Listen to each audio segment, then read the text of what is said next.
Hello and welcome. My name is Arno Wendling and I'm a product manager by Würth Elektronik ICS. We want to speak today about one of our new controllers, the CANbox 8FS6.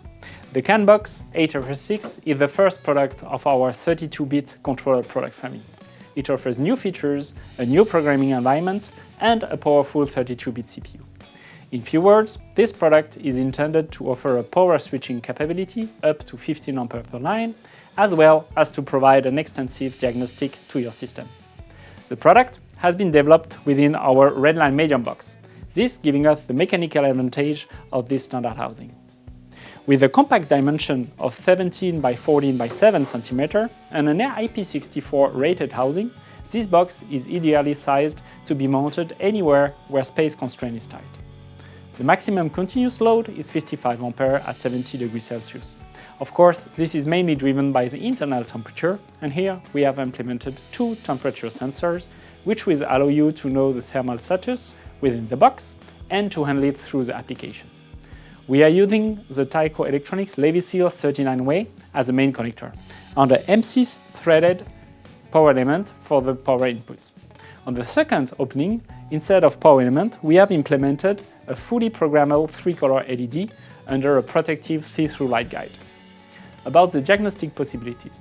One of the main goals of this controller is to offer a surveillance of its output. And for this, we have implemented many complementary mechanisms on the output stages, starting with current measurement on all outputs.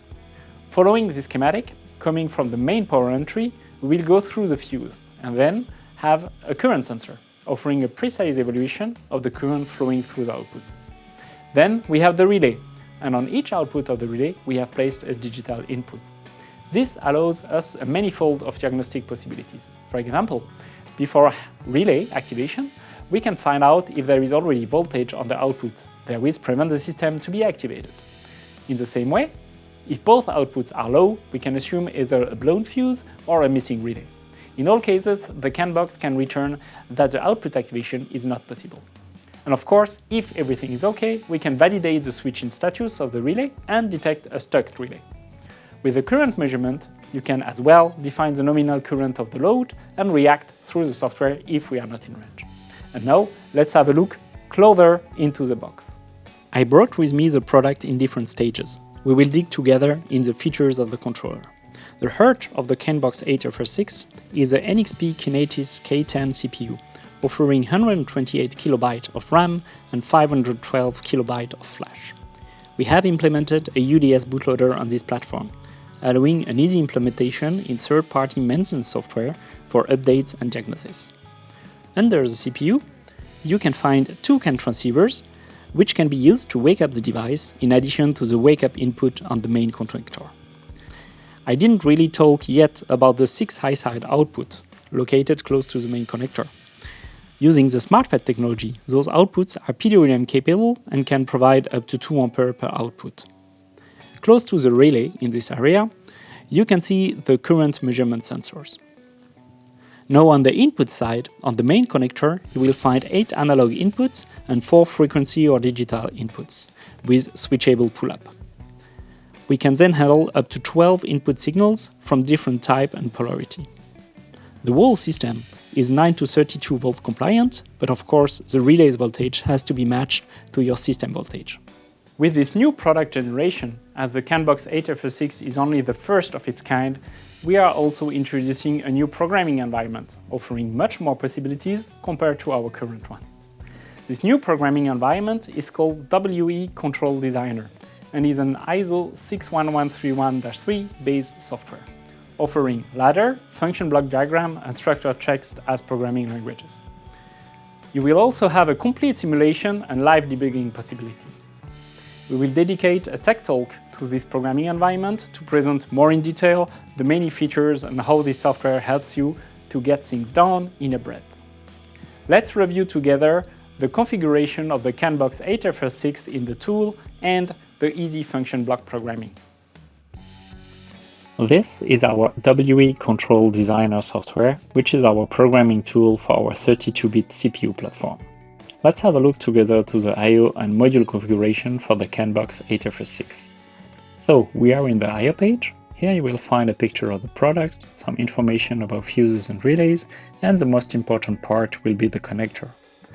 The color code is useful to recognize the type of I/O, and by right-clicking on the main window, you will get a clear description for each color. So, how does it work? Well, simply select the pin you want and you will get all the needed parameters in the screen below. For example, this one pin is a 0 to 10 volt or 0 to 20 mA analog input. If you double-click on the pin itself, you will have the possibility to change the input variable name, which can be used into your code. Sometimes you will see pins with more than one variable in the configuration. This means that we have attached several functions to those pins, like a digital output and an analog input for current reading. The first variable name can be changed directly from the pin, and the new name is then directly taken over in the variable overview. The other functions attached to this pin must then be changed in the table. We can indeed configure many other parameters. For example, on the digital or frequency input, we can configure a pull-up by double-click on the pull-up line. In the same table, you can define the mode of the input, if either digital or frequency. Finally, on the right-hand side, you will find a pinning table with a global overview per connector, where you can click and it will automatically show the pin and the available configuration options. Now that we have seen the I/O configuration, let's take a quick look into the FBD or functional block diagram programming. So we already have an example here, one of our demo projects for customers. On the right-hand side, you will find the global variable and the variable which belong to the current active page.